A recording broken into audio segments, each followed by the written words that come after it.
It is important to decide to be happy in the Lord. And today, be happy in the Lord. Maraming mga dahilan para tayo mamroblema, malungkot, pero lalo ka lang lulungkot pag nagdagdag ka pa ng pag-aalala. Happiness is a decision. And because God is God and God is in control, we can decide to be happy even though there are many reasons and temptations to be sad.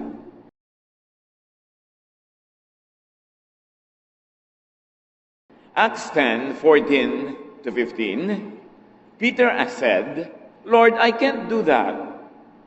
I've never eaten anything that is unclean and not fit to eat." The voice spoke to him again, "When God says that something can be used for food, don't say it isn't fit to eat." Ang eksena ay nang si Pedro ay pinapakain ng Panginoon ng mga bagay na hindi kinakain ng mga Israelita dahil ito'y tinuturing nilang marumi. At sinabi ng Diyos, "Huwag mong matawag-tawag na marumi, ang ngayon ay ipinapakain ko sa iyo, therefore sinasabi ko sa iyo, malinis yan." Ang pag-aaral natin ngayon, pinamangatan, blessed among widows. Pinagpala sa lahat ng mga balo. Isang napakahalagang kwento na kapupulutan ng mayamang aral. Salamat, Panginoon, dahil kami pinagsama-sama mo upang magdiwang ng iyong kabutihan, upang ipagdiwang namin ang isang buhay na naman, isang araw na idinagdag niyo sa amin. Turuan niyo kami na pahalagahan ang araw na ito. Huwag itong baliwalain, punuin ng reklamo at lungkot, kundi ito ipagdiwang at ipagsaya.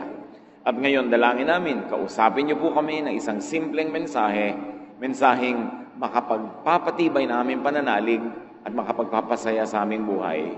Lead us, teach us, be our preacher.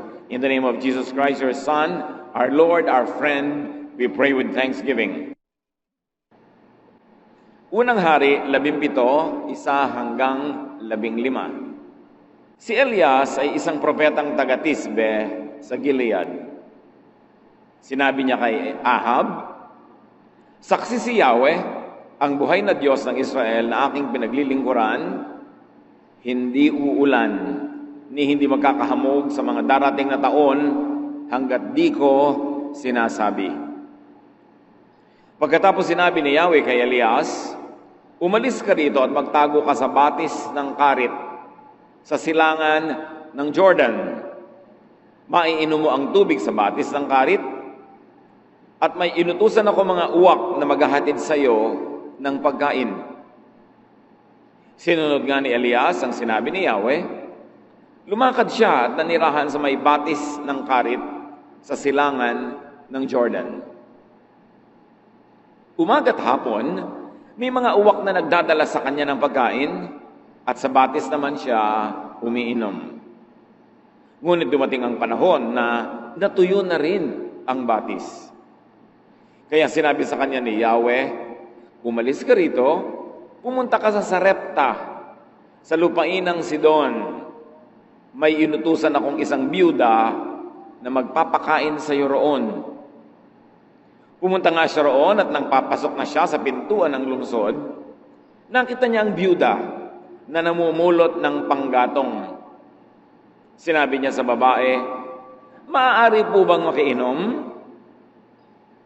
Aalis na ang babae upang ikuha siya ng tubig nang pahabol niyang sabihin, "Kung maaari, bigyan mo na rin ako ng kapirasong tinapay."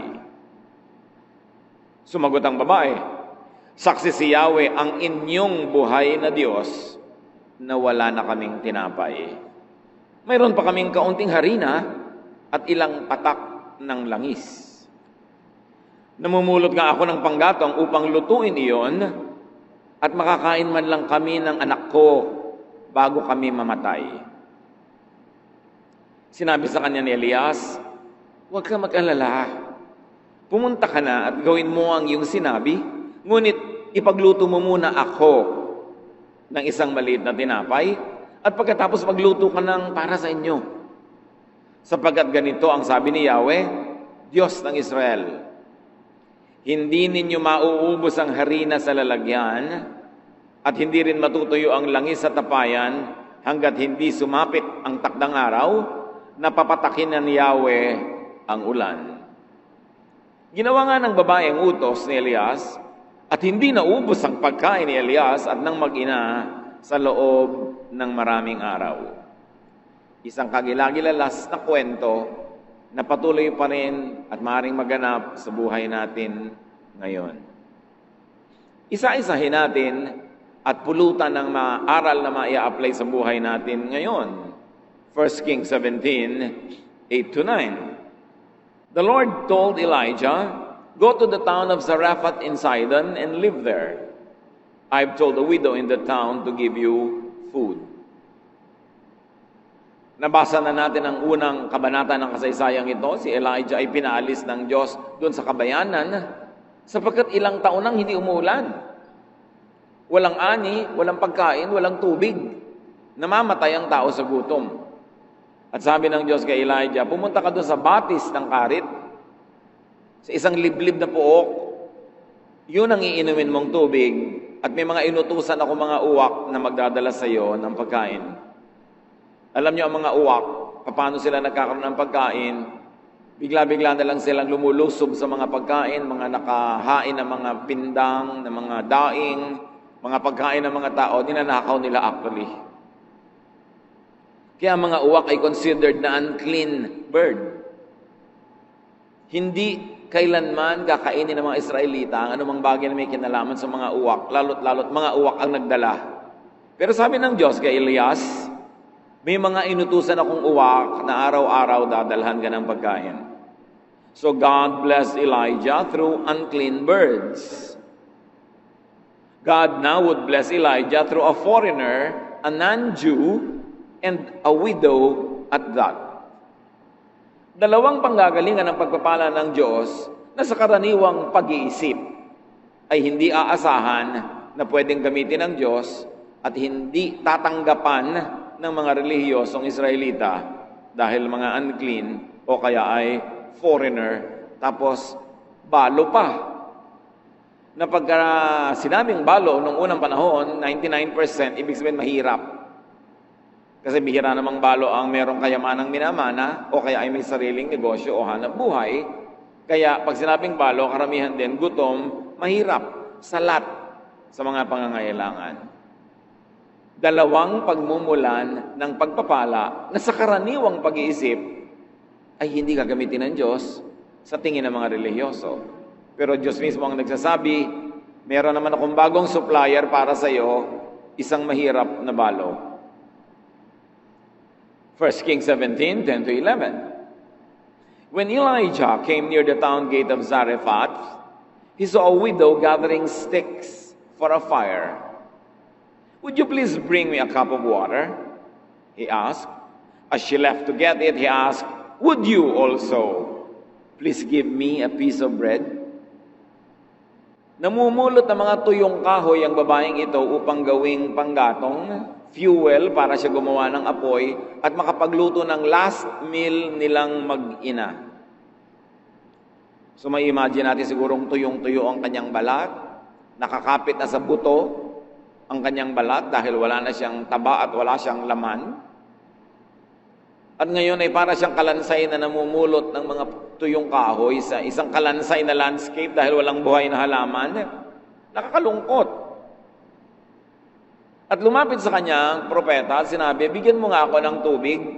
At sa kabila ng lahat, nakulang na nga ang tubig, buong puso namang tumalima ang babaeng ito. Papapunta na siya sa kanyang tahanan para kumuha ng tubig.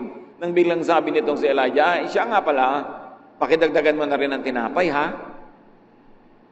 Water? O sige, bibigyan na nga, pero bread during a grave drought? It seemed to be a very tall order. Parang imposible, una na ibigay, at mas imposible naman itong mama na to, ang lakas ng loob humingi ng ganitong bagay.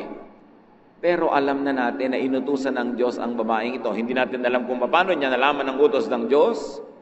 Maaaring siya kinausap o maaaring unconsciously nakalagay sa kanyang isip na talagang magbigay sa araw na yon o maging mapagbigay. Kaya yung pagbibigay ko minsan, ang nag-uudyok talaga sa atin Diyos, huwag nating pigilin. Pero huwag lang tayong papauto sa mga nanggagamit at mga abusado. Kailangan din, marunong ka. 1 Kings 17:12. The widow answered, "In the name of the living Lord, your God, I swear that I don't have any bread. All I have is a handful of flour and a little olive oil. I'm on my way home now with these few sticks to cook what I have for my son and me. After that, we will starve to death." Sabi niya, "Isinusumpa ko sa ngalan ng Diyos mo, sa ngalan ng inyong Diyos, wala akong tinapay. Yes, meron akong konting harina, konting patak ng langis, at ngayon meron ako pang gatong, gagawa ako ng apoy, magbe-bake ako ng konting-konting tinapay, at pagkakain namin yun, hihiga na kami mag-ina, at aantayin na lang namin na kamatayan." Ganun kalala ang sitwasyon. It was grim and heartbreaking. Pero sabi ng widow, "Your God." The widow was not fully aware that she also believed in this God. Na nung siya ay tinutusan ng Diyos na pakainin ng propeta, siya naman ay sumangayon. Kaya't bibigyan nga niya kung anong meron siya. Tubig nga, ibibigay niya eh. Wala lang nga talagang reading tinapay, pero inamin niya, meron naman siyang konting harina. Alam niyo po ba na maraming mananampalataya na hindi nila alam na mananampalataya sila? Kasi maaaring iba yung religious background nila, iba yung nilakihan nila na environment. Pero yes, nananalig sila sa buhay na Diyos sa langit na sinasamba ng mga Israelita, pero hindi sila lang ang nakakakilala o sumasamba, bagamat meron silang conscious knowledge of this God. Hindi exclusive sa kanila ang pananalig na ito dahil maging sa Biblia, napakaraming patunay na maraming hindi Israelita ang nananalig sa Diyos. Bagamat hindi articulated, hindi ganong linaw ang kanilang mga doktrina, but in effect, in practice, they are believers, like this woman. 1 Kings 17:13-14, Elijah said, "Everything will be fine. Do what you have said, magluto ka ng balak mong gawin, go home and fix something for you and your son, but first, please make me a small piece of bread and bring it to me." Hindi natin alam kung si Elijah ay diabetic, bumababa na ang kanyang sugar levels, kailangan siyang unahin. Kaya sa mga kainan, merong lane dapat ang senior citizens, hindi lang dahil mahina na sila at matanda na sila, marami sa kanila diabetic na rin. At alam niyo ng mga diabetic, pag nagutom, kailangan pakainin agad dyan, bumababa ang blood sugar. Well, we don't know if that's the case of the prophet. Pero sabi niya, sige, gawin mo yung balak mo magluto para sa inyong dalawa. Pero pakiuna mo na ako. Magluto ka muna ng kapiraso, dalhin mo sa akin, at pakainin mo ako. Verse 14, "The Lord God of Israel has promised that your jar of flour won't run out and your bottle of oil won't dry up before He sends rain for the crops." Sabi niya, tama ka, magluto ka, pero unahin mo ako. Maaaring ang uunahin niyang lutuin, yun na yung lahat-lahat ng harina niya. Wala nang matitira sa pangalawang luto. Pero sabi ng propeta, pag ginawa mo yan, hindi mauubusan ng laman ng iyong banga. Tuwing dudukwang ka at titingnan mo ang loob, meron ka uling maluluto. Kaya sige na, ipagluto mo na ako. Siguro ngayon, sa mga young people, pag sinabi mo yan, ang sagot nila sa iyo, uunahin talaga kita. Huling-huling supply na nga ito. 1 Kings 17:15, the widow went home and did exactly what Elijah had told her. Sabi sa inyo, mananampalataya ang babaeng ito Hindi lang niya alam. She had great faith.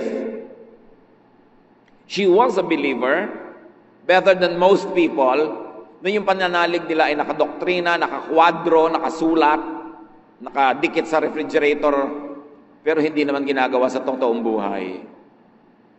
Ang mga paniniwala nila ay malinaw na malinaw, ipinaglalaban, ipinagtatalo, nakikipagdigma sila at nakikipagdebate, pero sa totoong buhay, hindi naman sinusunod. Ang babaeng ito, hindi malinaw sa kanyang pananalig, hindi niya nga alam, mananalig pala siya Pero sa totoong buhay, she practices that faith. And at least, what she had was kindness. And kindness is high religion. May bubuti pa bang relihiyon sa pagiging mabait? sa pagiging mabuti, aanin mo ang relihiyon kung di ka naman mabait at mabuti. So ang babae ay sumunod. At sabi ng Bible, she and Elijah and her family had enough food for a long time.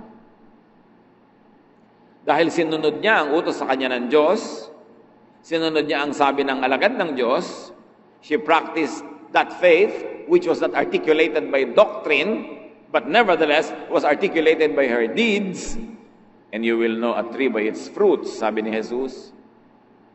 Matapos siyang magluto para sa propeta, ang bango nun, alam niyo yung bagong bake na tinapay, at ang mga Israelita noon, magpapainit sila ng bato, lalagyan nila ng gatong yung ilalim ng bato, iinit yung bato, mainit na mainit, doon nila ipapatong yung harina na may konting langis. At kung may supply, baka may itlog pa yun na isinama, pero ngayon, langis lang talaga at konting oil at harina. Ang bango nun, lalo sa taong gutom, pero tiniis nilang mag-ina ang gutom nila, ibinigay muna nila sa propeta. And lo and behold, natingnan niya uli ang kanyang banga, may bago na namang harina doon, nag-bake siya.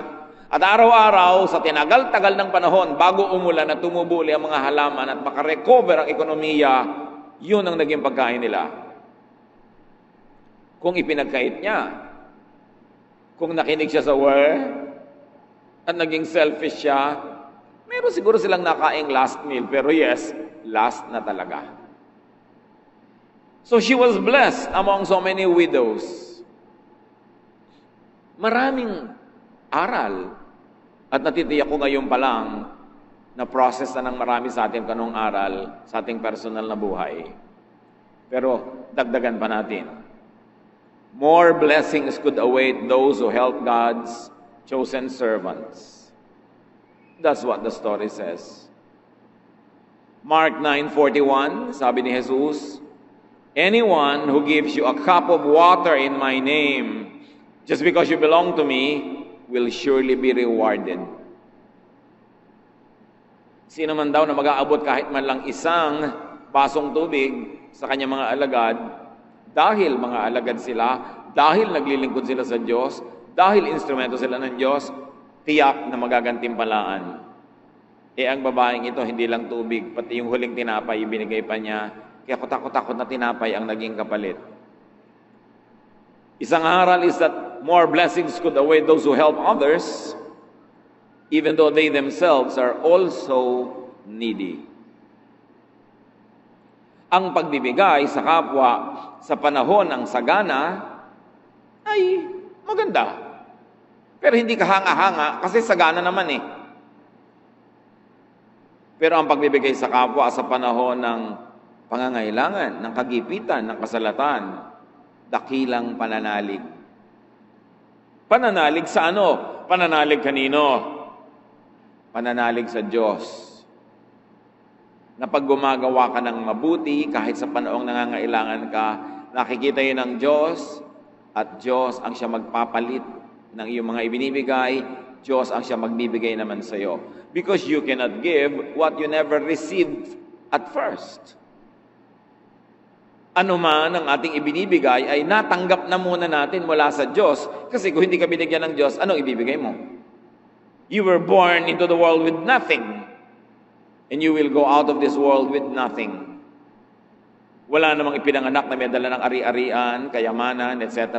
Kaya kung meron man tayong ipapamigay, yun ay dahil lang nakatanggap na muna tayo. Kaya napakamali na hindi magbigay. Kasi ikaw nabubuhay dahil lang tumatanggap ka sa Diyos. Gumagamit ang Diyos sa mga instrumento, pero lahat ng mabuting bagay ay galing sa Diyos. Paano mo ngayon haharangan yung daan ng pagpunta sa iyo ng biyaya sa pamamagitan ng pagharang do sa daan na papalabas mula sa iyo at patungo sa iba? Iisang daan yon. The same way that God uses to give you is the same way that you will use to give to others. When you close that road so that you won't have to give to others, you also close the same road that God uses to give to you. Pag naging maramot ka sa kapwa, pinipilit mo ang Diyos na maging maramot din sa iyo. Kasi ang sabi ni Jesus, give and it shall be given to you. Magbigay ka at ibibigay din sa'yo. Sa katunayan, dahil ibinigay na sa'yo, kaya magbigay ka. Kung sobra ka magpapakatalino, magpapaka-wise, magpapaka-selfish, you will survive for a few days, but beyond that, no more. Kaya ang tunay na matalino, mapagbigay. Paano pa kung hindi ka lang matalino at maka-Diyos ka pa, di lalo ka mapagbigay? Hindi matalino yung maramot. Akala ng iba, katalinuhan yun. Be wise. No. Pwede mo ba naman mawawisan ng Diyos? Siya na nakaabang, naghihintay, nanonood sa lahat ng ating ginagawa. Pwede mo bang mailihim sa Kanya na ang damot-damot mo? Because in the same way you give, it shall be given to you. Alam ng mga taong generous kung gaano ka-generous ang Diyos. Ang mga kuripot, hindi nila mararamdaman yung generous giving ng Diyos. Kasi kuripot din ang pagbibigay sa kanila.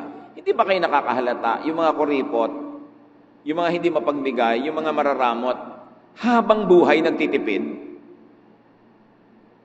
Habang buhay, tuos ng tuos. Habang buhay, kwenta ng kwenta.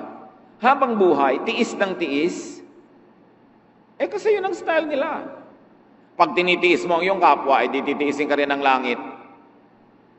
Pag binemenos, nililiitan, kinokontian mo ang bigay sa iba, di konti rin ang dating ng blessing sa'yo, kaya katipid ng tipid. Sasabihin ng iba, alam mo, kaya ako nabuhay ng matagal, katitipid ko. Hindi nila naiintindihan, kaya ang tagal mong tipid lang ng tipid, kasi kuripot ka. Imposible ba sa Diyos na buhusan ka ng pagpapala pag gusto niya? Sino makakapigil sa Diyos kung gusto kanyang palangoyin sa pera? At sino naman ang makakapigil sa Kanya kung ayaw Kanyang bigyan? Alam niyo kung sino ang makakapag-udyok sa Diyos at makakapigil sa Diyos? Tayo rin. Because in the same way you give, you receive. What you do to others, they do unto you, and God does to you.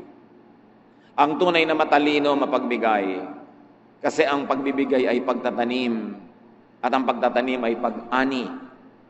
Hindi man yung binigyan mong eksaktong tao ang anihan mo, aanit-aani ka sa iba. Kasi si Jesus ang may sabi, what you plant, you harvest. Pero ang pinagkakait, ipinagdadamot mo sa iba, ipagkakait at ipagdadamot din sa iyo ng langit. Kaya maging mapagbigay dahil matalino, at lalo naman kung dahil maka-Diyos. More blessings could await those who believe that God will provide.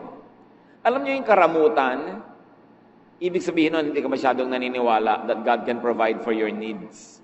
Therefore, you have to be very wise, you have to be very selfish, sometimes you have to be very greedy, that you can cheat and steal from others dahil hindi ka naman bibigyan ng Diyos kung hindi ka magnanakaw. Hindi ka papakainin ng Diyos kung hindi ka magiging makasarili. Yun ang sinasabi ng mararamot. Kaya hindi nakakatuwa sa Diyos yun. Of course, hindi naman ibig sabihin na kung maka-Diyos ka, bulagsak ka na. Tapon ka na lang ng tapon, bigay ka na lang ng bigay kahit sa hindi dapat bigyan. But do not let needs and famines scare you. Do not let needs and famines take away your humanity and kindness away. Yes, merong panahon ng taggutom, pero Diyos pa rin ang Diyos sa panahon na yon. Yes, may panahon na wala kang kita, wala kang trabaho, wala kang negosyo. Yes, may panahon na lugi ka. Yes, may panahon na salat at kulang na kulang ka. Pero ang Diyos ay nakaupo pa rin sa kanyang trono at siya pa rin ang Diyos. Ang mahalaga sa mga panahon na ganito, manatiling tapat, manatiling nananalig, at manatiling mabait. Hindi sapat na dahilan ng ating mga kasalatan at pangangailangan para tayo maging maramot at masama sa kapwa. Ang tunay na nananalig, you will be good in spite of needs, in spite of wants, in spite of poverty. Hindi ka bayanihan sa mayaman na magbigay kasi hindi naman niya babawasan ang pagkain sa plato niya. Bagamat kabutihan yon. Pero kabayanihan, sa taong kokonti na yung pagkain niya, sasaluhan pa niya ang iba. Sa palagay nyo, hindi yun nakukwenta ng Diyos? Hindi yun nakikita ng Diyos. Kaya ang karukhaan ng pangangailangan ng paghihirap ay napakalaking tukso. Akala ng iba, ang tukso lang isang babaeng nakabikini na nakaupo sa malaking plato. O isang gwapong lalaking nakatrunks at kikindat-kindat sa'yo. Laging yun lang ang tukso. No!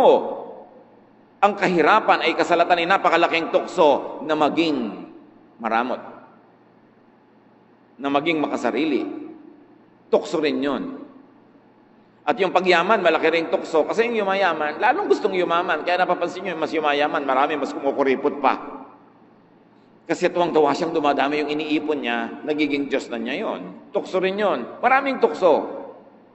Pero kung nakafocus ka sa Diyos, hindi ka malilito ng ganito mga bagay. So this widow was really a believer, though she was not an Israelite. But she was better than all of those Israelites at the time because she was the only widow blessed by God during that famine. Not one widow in Israel was blessed. So be discerning, yes, be good, but be discerning even in dispensing kindness. Hindi ibig sabihin ng kabaitan ay kawalan ng talino. Alam niyo naman, sabi nila, kapatid ng kabaitan ang kablangkan. Madalas talaga nakakalito yung dalawang yon, kung mabait ka ba o blank. Pero ang tunay na makadiyos, mabait pero matalino. Be discerning in dispensing kindness, especially to religious opportunists. Marami mga oportunistang relihiyoso gagamitin ang verse na ito para katasan ng mga widows, katasan ng mga mahihirap, makuha ang mga pera nila, mapunta sa isang bundat na bundat, busog na busog, at ang yaman-yaman ng mga relihiyosong leaders.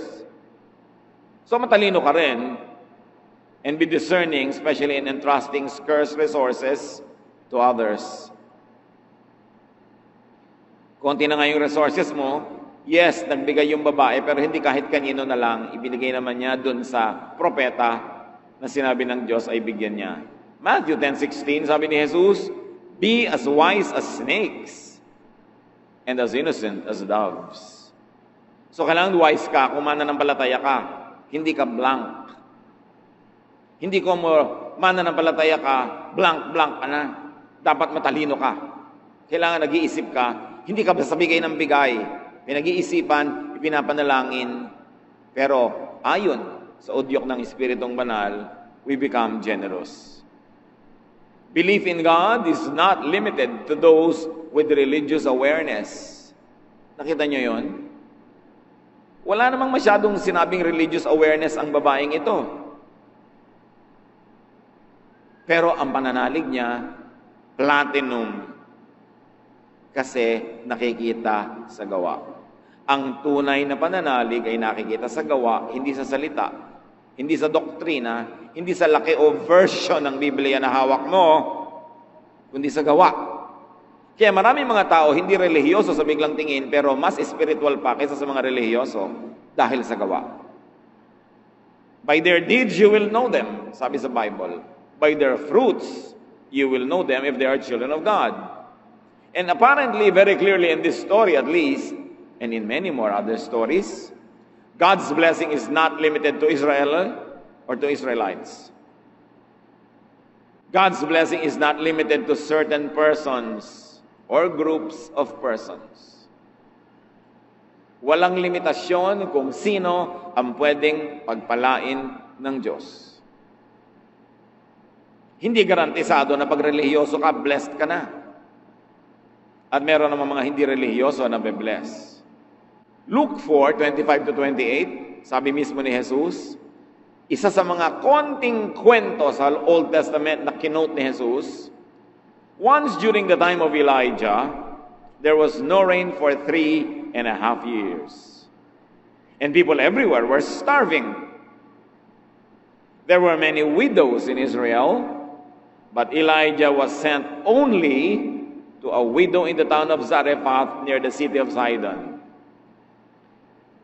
When the people in the meeting place heard Jesus say this, they became so angry. Nangangaral si Jesus sa loob ng bahay dalanginan nang inungkat niya ang kwento ng babaeng ito.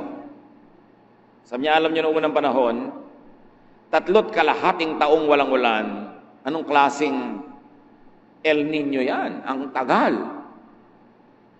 Drought. Pag may drought, walang tubig. Pag walang tubig, walang halaman. Pag walang halaman, walang kakainin ng sino man. 3.5 years. Kung may itinago ka man, ubus na dahil 3.5 years. Sabi niya, wala ni isang babaeng balo sa Israel na pinagpala at pinili ang Diyos, kundi ang babaeng ito na taga Sidon, meaning Gentile, hindi Israelite. Sabi ganoon, siya lang ang pinagpala ng Diyos. Nagalit ang mga banal at relihiyosong Israelita na nakikinig noon sa sermon ni Jesus. Bakit sila nagalit? Because the Jews had always thought of and considered themselves as special and favored. Sobra na nilang napapaniwala ang kanilang mga sarili na napaka-espesyal nila sa Diyos. Sila lang ang mahal ng Diyos, sila lang ang anak ng Diyos, sila lang ang itinangi ng Diyos. At yan ay binasag ni Jesus sa napakaraming pagkakataon. Ipinamukha niya sa mga Israelita, you are not as special as you think. At sabi ni John the Baptist, kahit ang mga batong ito, pwedeng gawin ng Diyos na tagasamba sa Kanya kung kayo mga Israelita hindi sumasamba. Sobra kasing naging ethnocentric ang mga Israelites. Sobrang yumabang sila. Sila lang ang blessed. At sabi ni Jesus, alam niyo ba? 3.5 years, not one widow in Israel was blessed, but this outsider was blessed. Because God blesses whom He likes to bless. Hindi mo pwedeng limitahan ng Diyos na yung gusto mo lang i-bless niya, ang i-bless niya. The Lord told Moses that He has pity and mercy on anyone He wants to. Kung sino man ang maibigan ng Diyos sa kaawaan, tulungan, sino ang makakapigil sa Kanya. So God can bless you because, maganda yun, na pagpapala ka dahil bagay ka, karapat-dapat ka, marami kang ginagawang mabuti, religyoso ka, etc. But God can bless you in spite of. Yes, pwede kang pagpalain ng Diyos dahil bagay ka, at pwede kang pagpalain ng Diyos kahit di ka bagay pagpalain, lalo sa tingin ng iba. God can bless you anyhow, anyway. Ganun kahiwaga ang Diyos. At kahit nagugutom ang buong bayan, God can bless you if God likes to bless you. Kahit huling harina mo na yon, pwede niyang dagdagan kung gusto niya. Luke 1:37, nothing is impossible for God. Walang imposible. Kaya pagka meron tayong mga suliranin, meron tayong mga pangangailangan, huwag kayo dun tumitig.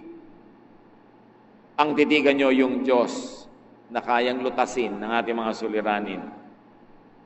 Pag meron kang pangangailangan, ang titigan mo yung Diyos na kayang magbigay. Pag may kinakatakutan ka, ang Diyos ang tingnan mo na siyang nagbibigay sa iyo ng proteksyon laban sa iyong kinakatakutan. Sa oras na ang tingnan mo dilim, nalilimutan mong may liwanag. Pag ang pinakuan mo ng mata ay problema, nalilimutan mong may solusyon. Lahat ng problema may katapat na solusyon. Pero pastor, wala pong solusyon ang problema ko. Eh di hindi problema yon. Kasi pag may problema, may solusyon. Yun ang ibig sabihin ng problema. Pag walang solusyon, hindi problema, huwag mong problemahin, tanggapin mo. Kaya naman kung minsan nahihirapan ka, pinoproblema mo ang hindi problema. Halimbawa, ang height ko lang po, 3 feet and 2 inches. Problema ba yan? Anong solusyon? Wala po. Hindi problema, tanggapin mo. Tumungtong ka na lang sa bangko. Ba't mo pinoproblema? Hindi pala problema dahil walang solusyon. Ngayon, kung may solusyon, yun ang problemahin mo. Tumingi ka sa Diyos ang lakas na malutas yan. Walang hindi kaya ang Diyos. Mark 9:23, if you can, said Jesus, everything is possible for one who believes. Bakit may nangyayari sa iba at sa iba wala? Maraming dahilan. Maaring hindi na kalooban ng Diyos para sa kanila, maaring hindi pa yun ang panahon. Pero, ang pinakamalaking dahilan ay ang ating personal na pananalig. Sabi dito ng mga humihingi ng himala kay Diyos, kay Jesus, kung kakayanin niyo po, kakayanin ninyo, natulungan kami. At sabi ni Jesus, kung kaya ko, siyempre kaya ko. Pero hindi yung kaya ko pinag-uusapan. Ang pinag-uusapan ay, nananalig ka ba? Given na kaya ng Diyos. Pero hindi kaya ng Diyos ay gagawin ng Diyos kung wala ka naman pananalig. So yung pananalig mo ang susi na magbubukas sa lock ng pagpapala ng Diyos. Yes, may pagpapala sa loob. Meron, kaya niya. Pero ang magbubukas doon ang iyong pananalig. Kaya kailangan nananalig. What are your needs? Tulad ng babaeng yan, may mga pangangailangan tayong lahat. Ewan lang kung merong mas sisidhi pa sa pangangailangan niya, nakakain na sila ng huli nilang pagkain mag-ina at mamamatay na sila. Ewan kung may makakaproduce ng mas malalapad dyan at wala. Therefore, may solusyon ng needs na yan. Nakakita na ba kayo ng banga na hindi naubusan ng laman? Kung yung masabi-sabing wala dahil kakatingin-tingin lang natin, meron. At kung nakabukasan yung spiritual eyes, you must have seen it already. Hindi ito kwentong kutsero, hindi ito kwentong barbero, ito ay Biblia na pinag-uusapan natin. Salita ng Diyos, merong banga na hindi nawawala ng laman. At yung bangang yon, pwedeng banga mo sa bahay. Sa katunayan, baka nga kaya buhay ka pa ngayong kapatid kasi hindi naubos-ubos yung banga. Hindi mo lang nahahalata na pinagpapala ka ng Diyos. Kasi kung hindi ka pinagpapala ng Diyos, dapat matagal ka ng patay. Dapat matagal ka nang namatay sa gutom, nasagasaan ka na ng lahat ng tricycle at tren at kotse, sa lahat ng pagtawid mo sa lansangan, nahulog ka na sa lahat ng kalsada, nalunod ka na sa lahat ng swimming pool, nalason ka na sa lahat ng pinagkakakain mo sa mga tabi-tabi. Buhay ka pa nga, hindi ka ba malaking himala ng Diyos? Tapos nalilimutan natin, yes, himala tayo ng Diyos. Kailangan pa ba talagang may mga trumpeta ng anghel, mga kulog at kidlat at mga kampana para malaman mo naghihimala sa buhay mo ang Diyos? And most of the time, we are ungrateful, blind to the blessings of God dahil hindi tayo nakatingin. O pagtingin mo, mayroong laman, sabi mo, ay, walang palaman. Walang dressing. Nalilimutan natin kasi kuminsan yung pagpapala kasi ang hinahanap natin yung icing, ang laki-laki ng cake na nasa harap mo.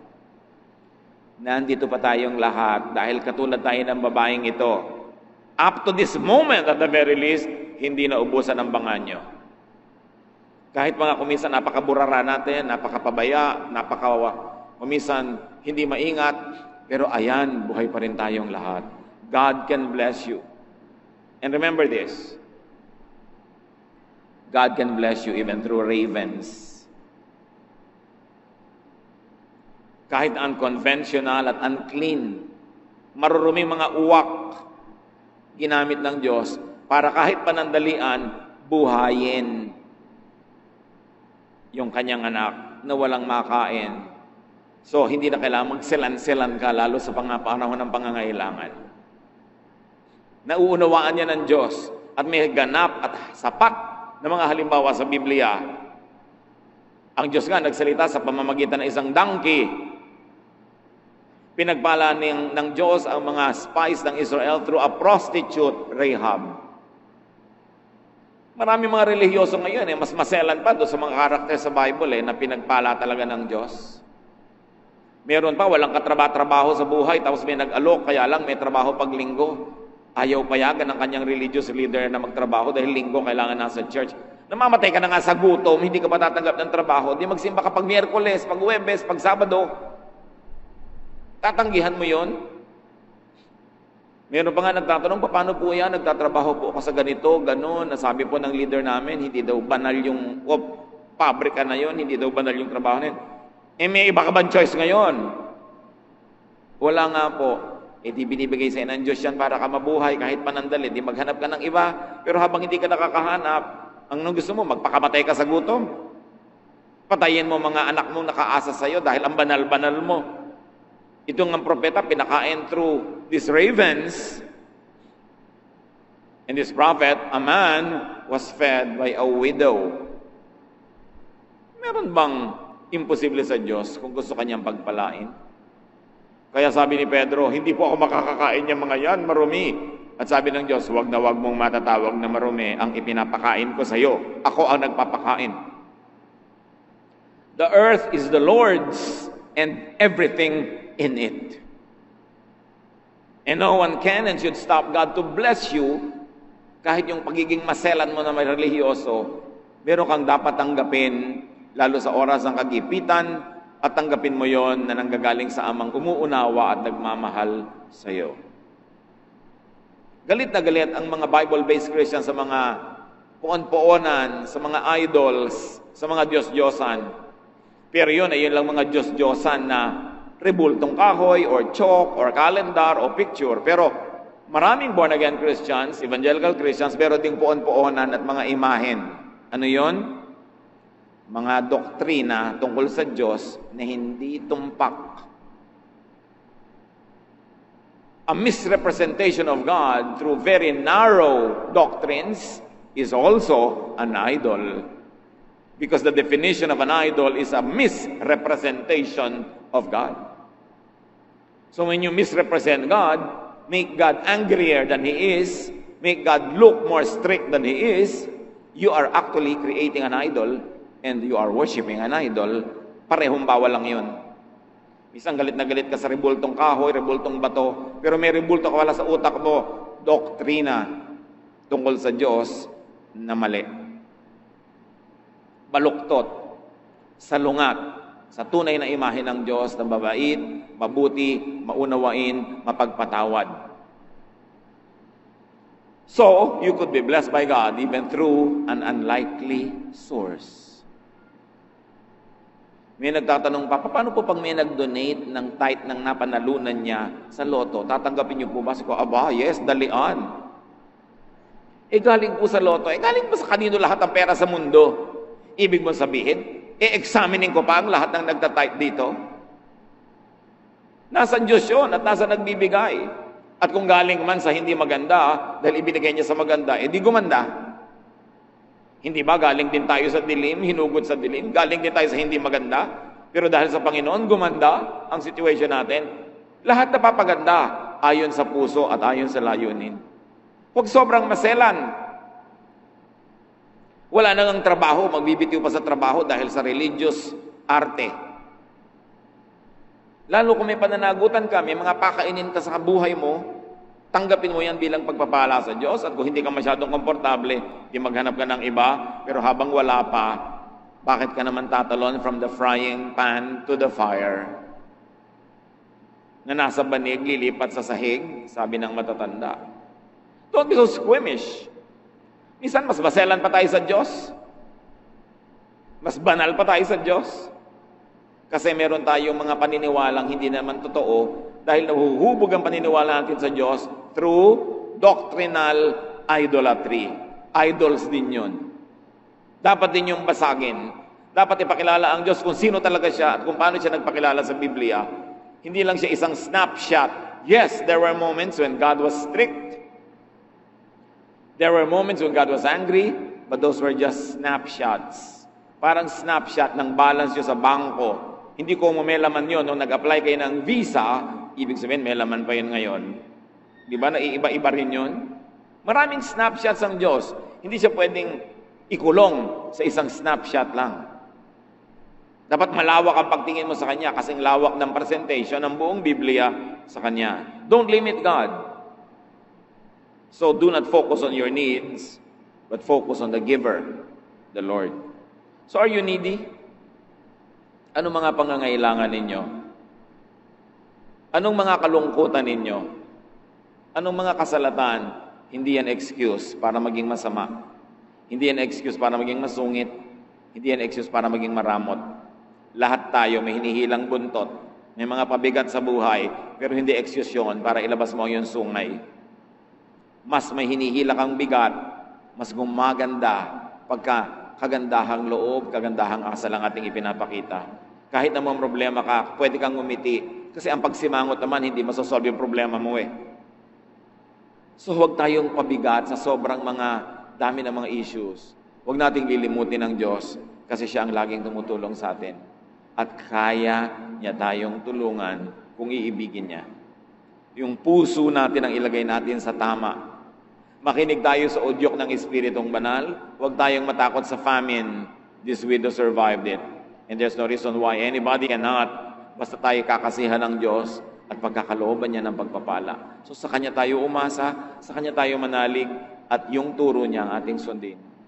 Ama namin, salamat dahil kayo'y laging nandyan, hindi nag-iiba. Sa katunayan, kami ang patunay na kayo'y himala. The mere fact that we're here now is a testimony to your miracles. Many miracles. Turuan niyo kaming mabukas ang isip, ang mata, na sa inyo nakatingin, nananalig sa inyo at sumusunod sa inyo, hindi nagpapagulo sa pananakot ng sanlibutan para maghari ang inyong kapayapaan sa aming puso. Pagbulay-bulayan natin mga kapatid sa ilang saglit, ang iba pang mga kahulugan nito sa ating buhay. Bow before the Lord.